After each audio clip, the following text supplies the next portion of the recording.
What's going on, everybody? It's your boy C-Zar, and we are talking about XRP today. Hit that like button, you guys. Subscribe if you want to see more content like this, and let's get into it. Okay, here we are. Let's see here. All right, we are at about $2.28.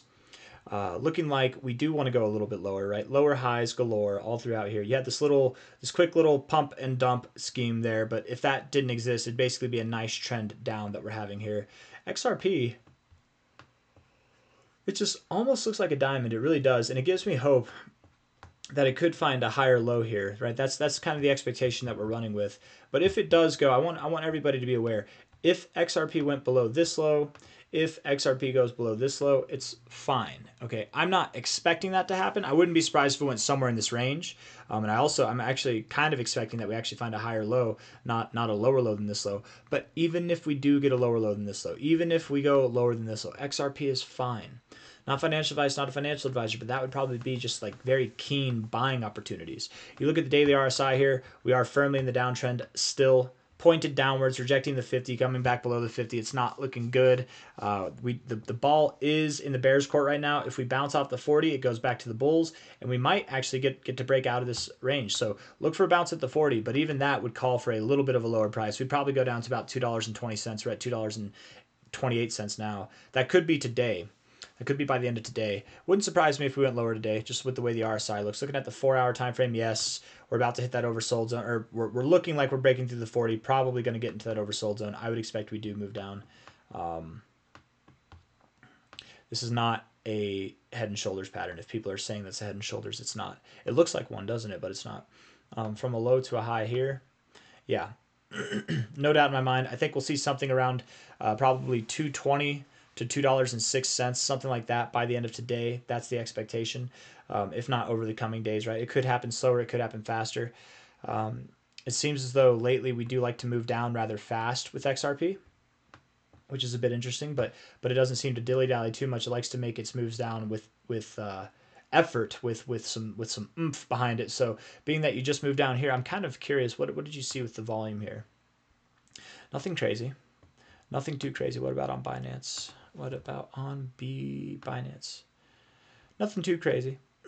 A little pickup in volume, but nothing too crazy. You might pick up more once you break out of this little momentary range here that you've been in for like a day and a half, right? Once you get lower, I would expect volume does continue to come in. If you drop through and there's no volume at all, but then you pump back up and the volume comes in and it's in the form of a wick, okay, well, maybe then you will move up to the upside.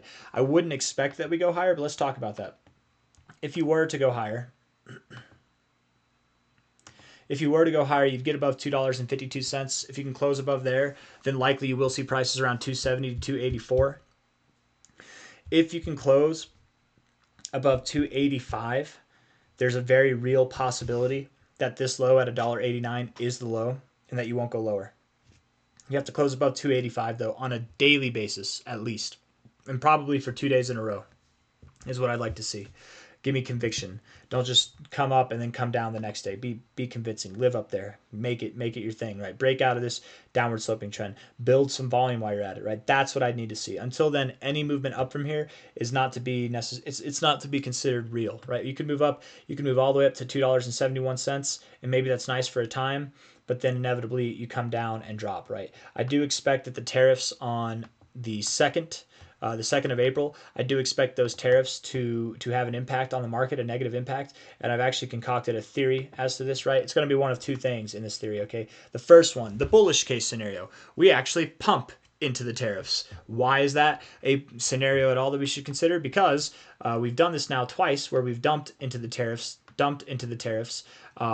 Might everybody be expecting a dump, and because of that alone, the contrarian outlook will slaughter the herd, right? Herd mentality tends to get you screwed in this game. So if everybody's expecting us to dump on the tariffs, might we just pump on the tariffs or pump into them? That could happen. Or number two, and this is the one that I prefer, is that instead of doing this where we dump the day that we're supposed to get the tariffs or hours before it's supposed to happen before the stock market opens, where we dump here on the 2nd of March, the 3rd of March, the day before the tariffs, and then we actually had a green day once the tariffs got released. Instead of dumping the day before, what if we dump soon, we price it in before the event actually happens, and we kind of move sideways, something like this, and people expect another dump to come because that's what's to happen, but the price, it's already priced in.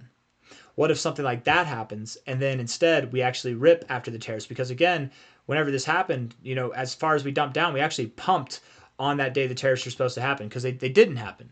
Here, they even did happen on the 4th, and we still moved up for days afterwards. What if the expectation is literally what saves us, right? Everybody goes short. Everybody thinks that they know that the bull market's dead and that we're going to go lower, right? Pessimism is high now, guys, right? We look at the crypto fear and greed index. We're at a 22 here, and I believe it's accurate. Let me refresh it. If it's at a 22 still, we've been at a 22 for like 2 days now. 25, a little bit more optimism, but still pretty damn low. I can only imagine it's going to be worse down here. And then with the tariffs and what we've seen twice before, people are already primed to think that means that they know something and that it's going to go lower. And it's oftentimes whenever the herd thinks they know something that they're really just being led to the slaughter, and we wreck everybody going short, everybody that's sitting out of the market. People will be like, oh, it's just a lower high. We're going to go back down. The tariffs are in effect. Nope, the news is already passed, buddy. It's already passed. We're gonna rip. I have no doubt in my mind that XRP does go lower from here. What I do doubt is, does it find support at this higher low area? Does it find support above this low, or could it go even lower? I'm not completely convinced of where it's gonna go, but I would be surprised. I would be surprised if you dropped below that low, because that's a 24% drop in XRP. Not to sound like I don't know, like blind faith in XRP here, but it is a top contender in the markets, right? Like it's a very high market cap coin, and these coins don't drop with the rest of the markets. I'm expecting the average coin to drop 20 to 30%. XRP is not the average coin, right? The average coin in its first market is lucky to see a 20 to 40, $60 billion market cap. XRP in its first bull market saw a $100 billion market cap by the end of the cycle, right? This is not your average coin. I don't think, and it's worth multiple hundreds of billions now, and it's in the crypto reserve, the United States crypto reserve, right? That's a historical thing. And this coin, beyond that, is a historical coin too. Remember, guys, they're the ones, Ripple Labs are the ones that literally put the SEC in their place. They didn't even win against the SEC. They just didn't lose. It was a draw. There were some things they were found innocent of that the SEC accused them of, that they fought for, and they were found innocent. There were some things they were found guilty of, and that they had to pay restitutions for, or pay fines for, whatever. That happened too. But they actually went to war with the SEC and they didn't lose, which gave crypto kind of a backbone, right? You started seeing a lot of people, Grayscale even, and just more people than what I'm talking about, more companies than what I'm talking about, pushing back against the SEC, which before that wasn't the case. The SEC was like the bully, right? Coming over for your lunch money, and nobody dared stand up against him. But then XRP did. I mean, I'm getting on a whole different tangent here, but XRP is a very historical coin. So, and not only like for crypto, it genuinely is. Whether it succeeds in doing what it wants to do, whether in 50 years we're like, I remember XRP, it was supposed to change the world. You guys remember XRP? Whatever it might be in the future, regardless, it's a historical coin. And right now it's absolutely relevant. It's one of the top contenders. I have a very hard time seeing this coin perform like the rest of the markets. If the rest of the market, I'm expecting a 20 to 30% drop, then by default, my opinion would be that XRP does not drop 20%, right? A 20% drop from here would take you down below this low. And maybe you do still go just below that low, but a 17% drop I could see, a 15 to 14% drop I could see, hell, maybe even drop less than Bitcoin and surprise us all, right? XRP is definitely full of surprises. It can. We've seen moments before where it drops less than Bitcoin. We've seen moments where it's dropped more than Bitcoin too, but probably more than less. But from a high to a low here, finding support at the 236, coming up to the 786, back to the 236, very normal. Hitting the 0.5, that is deconstructive. I would at least expect a move down to $2.02, at least a move down there. That's my minimum target. Okay, that's the minimum target. What's the maximum target? If that right there, that's about 11% move. I would say my maximum would be, and I have a hard time accepting it, but maybe the average coin goes down more than just 20%. And if that's the case, okay, maybe you get, like if the average coin drops 25% or more, or 30% or more, okay, then maybe you do drop 20.7%, right? And that's why I accept it as a maximum. But my minimum target is $2.02. My maximum target is $1.81. Likely just below $2 is where you go, and likely not below $1.81. I hope that makes sense, okay? When it's time to run, and it will be time soon enough, my friends, probably at this point, looking like it's going to be the very, very ass end of March or in April. When it is time to run, it's going to be phenomenal. You're going up to prices that are likely above $8.37, as high as $13.50.